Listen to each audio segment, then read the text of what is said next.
Hi, my name is Tiffany Blatnick, and I am going to discuss the Trophic Cascades of Crown Hill Park in Jefferson County, Colorado. What I want to do first is kind of paint a picture of this specific area.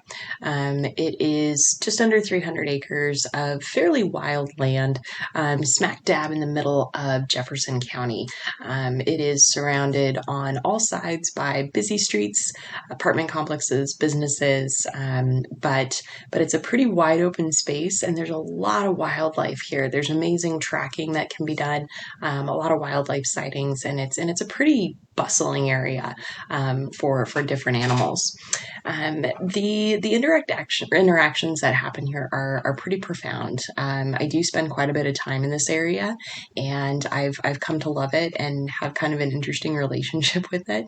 Um, what I've noticed though is that the predatory levels here in Crown Hill Park kind of set the stage for everything else, and this is pretty typical.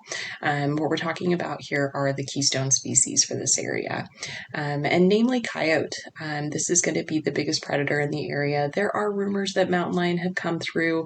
There have been actual sightings in Denver County, which is right next door, but I would not think that they're really spending a whole lot of time at this particular location. There's a lot of waterways that come through from the mountains that kind of filter into different city parks, especially through Cherry Creek, but I don't think that we have any mountain lions in this area. So coyotes are going to be your big predator. I would also consider birds of prey being in that quaternary consumers bracket, as well as in the tertiary, just because of the coyote population that's there. Um, what I'm trying to get at here, though, is that on that secondary level, there are so many birds in this area. We're talking a lot of waterfowl and a lot of songbirds. And one of the birds that I want to talk about is the red-winged blackbird. Beautiful bird, amazing bird, polyamorous bird as well. Usually there's one male to about every 10 to a dozen females or so, and they're pretty territorial about their females, and so there's not many males in the area, but there are dozens of females, and they nest inside of cattails in the marsh areas, and this is kind of where I'm getting to the point that if these bird populations are thriving within the cattails, that must mean that the cattails themselves are thriving. And cattails are, while an incredible producer for any sort of trophic cascade, can actually get out of control rather quickly. They have a couple of different pollination syndromes that make it very easy for them to spread. The first one I want to talk about is their root systems. They do have a rhizome ability, so essentially what that means is that you've got one plant growing out of the ground, but all the way down into those very complex root systems, they can shoot off another root or a rhizome, and then another genetically identical cattail will begin to grow. And this can happen fairly quickly. In addition to that, another pollination syndrome for the cattail is the fact that they can spread their seed by wind, and they produce thousands of seeds. And I'm sure you've seen this before. When cattails start to go to seed, they poof up and they just start flying everywhere.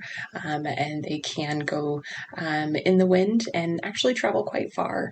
What's interesting about Crown Hill Park is that, due to its namesake, yes, it is on top of a hill. And if you've ever been on top of a hill in the foothills of Colorado, you know it can get quite windy. So there is a good chance that these cattail can easily get out of control. In this area as well, the water is controlled by a cemetery that's right next door. And the area that we're in, thankfully, doesn't have a whole lot of water runoff from farms or anything like that. So we're not dealing with excessive fertilization or anything like that. And the marshland area is monitored fairly well as far as a wildlife habitat and refuge is concerned. There is an area sectioned off just in the marshland itself that is protected. So there are folks that keep a pretty close eye on it, but these cattail could get out of control fairly easily. And if something like that were to happen, even though there are fish such as like crappie or bass in that water that may use the cattails as some sort of habitat or hiding place from other birds of prey, once these cattail kind of get out of control, it makes it impossible for other things to thrive as well as they could. And so at that point, you start looking at, the producers causing somewhat of an issue and an imbalance for the rest of the biodiversity in this area. And I find it quite interesting, in such a small space, you can have so much wildlife and also have the potential for so much to go wrong. Thank you so much. Have a good night.